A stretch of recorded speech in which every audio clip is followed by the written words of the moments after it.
Father, and of the Son, and of the Holy Spirit. Amen. And the third Sunday of Advent, which is the preparatory season in the church year for Christmas, it's also the beginning of the church year itself. The third Sunday, which we celebrate today, has been anciently called Refreshment Sunday, and for which reason the somewhat somber purple of the liturgical colors is lightened for this Sunday, at least for the celebrant, with something that I think originally was pink. As time goes on, it turns somewhat salmon. But in any event, it shows, that there is a lightening in the color, which I think is, from a visual point of view, quite important. And so maybe it would be nice for us to keep in mind that somber and indeed even dark seasons come in our lives individually and collectively. They cannot be avoided owing to the kind of existential situation that we are in, the kind of world that we live in. But at the same time, we also should see to it and facilitate the arising of times of lightening up and of refreshment. That is what this reminds us of. So like if you want to use sort of the visual metaphor in this case, the purple, violet, which veils the light that is inside, and then all of a sudden the light shines a little more brightly. The dark covering is made less dark, and we are reassured that there is a light shining in the darkness. In the words of St. John the Apostle, though the darkness knoweth it not. The light is there, the light shines there. Now, of course, if we have the television on maybe a little bit too often, and my cardinal sin is the radio, then it's difficult to envision that there is any light in the darkness, because the darkness and the dark things, the dark deeds, the dark and terrifying and unpromising developments keep pouring forth. But that is not really the way it is ultimately. We Gnostics are not the kind of people who say that, every bad thing is good because it's a learning experience. Well, the only thing I learned in bad experiences was that the experiences were bad.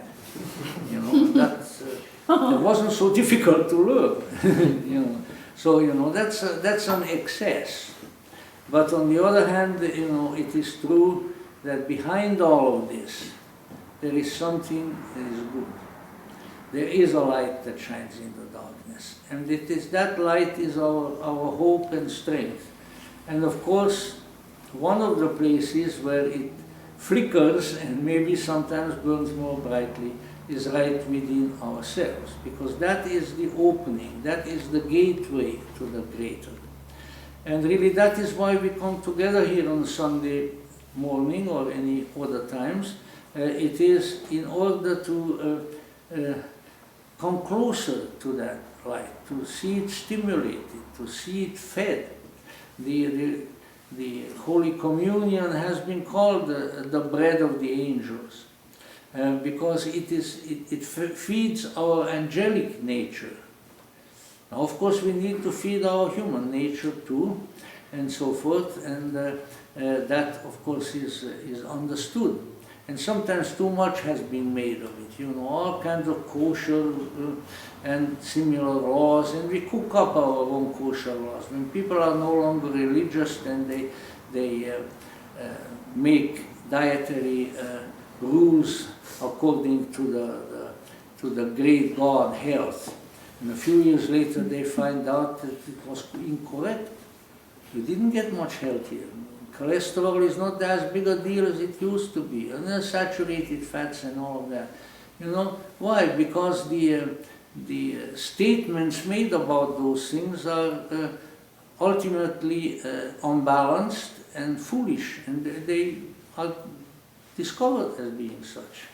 So you nourish yourself the best you can, and after all, in our mythos, in the Christian mythos certainly, the Lord himself blessed the drinking of wine at the wedding of Cana and on the Last Supper, and when they didn't have enough good wine, then he really produced some good wine.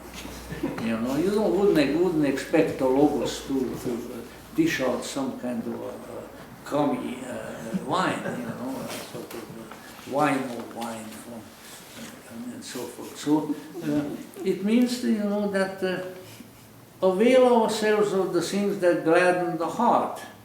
But of course, all things in moderation, including moderation. But to moderate the moderation too sometimes.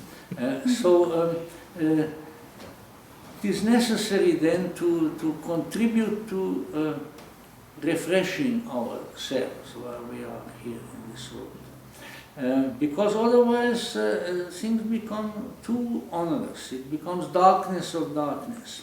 And that is not conducive to anything.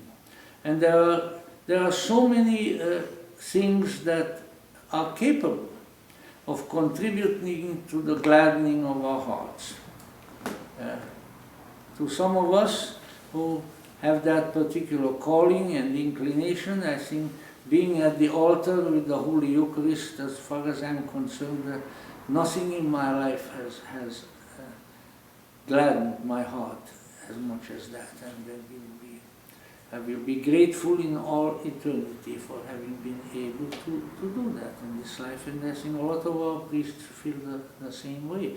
But you know, there are many other things, so we have to avail ourselves of that which lightens up the atmosphere, which makes us feel good, the company of our good friends, the good people that we are associated with, and you know,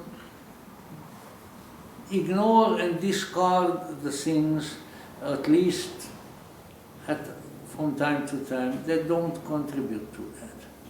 And when we do that, then we are regenerated and we are refreshed and able to meet the various exigencies of life. So let's sort of think of that, of the keynote of Refreshment Sunday. Keep remembering that no matter how dark the night may appear, the light is there, and it's coming back, and it is growing. And the divine sunrise is always just a little bit, a few hours away, and it comes over the horizon, and then consciousness is there, light is there, understanding is there, and the energy to meet life is there once again. So that is our hope, and that is our understanding of this Sunday as we move toward the great pivotal holiday of the year, Christmas. And let's try to keep that in mind. And strange as it may seem, I would say, let us be happy. So may the mystery of that which hangs between and descend upon us and remain with us always. Amen.